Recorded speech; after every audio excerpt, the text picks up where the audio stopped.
Dans une allocution télévisée enregistrée et diffusée ce mercredi, Vladimir Poutine accuse l'Occident de vouloir détruire la Russie et se dit prêt à tout pour protéger son pays. Le président russe a annoncé une mobilisation partielle de ses citoyens. Selon le ministre de la Défense qui s'est exprimé juste après, cela représente 300 000 réservistes déployés dans le sud et l'est de l'Ukraine. Dans son discours offensif, Vladimir Poutine n'a pas hésité à faire une fois encore allusion aux armes nucléaires. Notre pays possède diverses armes de destruction massive dont certaines sont même plus modernes que celles que possèdent les pays de l'OTAN. Et en réponse à la menace contre l'intégrité territoriale de notre pays, pour protéger la Russie et notre peuple, nous utiliserons sans aucun doute tous les moyens à notre disposition. Ce n'est pas du bluff.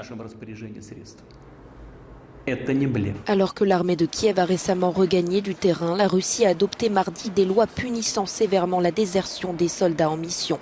Vladimir Poutine, qui a lancé l'invasion de l'Ukraine en indiquant vouloir libérer les populations du Donbass, a aussi défendu les référendums d'annexion à la Russie prévus dans 4 régions ukrainiennes à partir de vendredi. Nous ne pouvons pas, nous n'avons tout simplement pas le droit moral de laisser des personnes proches de nous se faire déchiqueter par des bouchers.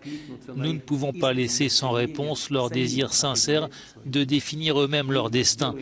Nous ferons tout pour assurer l'organisation sûre de ces référendums, pour que les gens puissent exprimer leur volonté et nous soutiendrons la décision sur leur avenir qui sera prise par la majorité de la population de la République populaire de Donetsk et de Louhansk, ainsi que des régions de Zaporijia et de Kherson.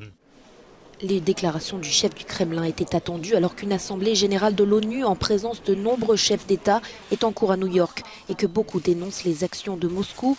Paris, Berlin ou encore Washington ont tous déclaré qu'ils ne reconnaîtraient pas les résultats de ces référendums.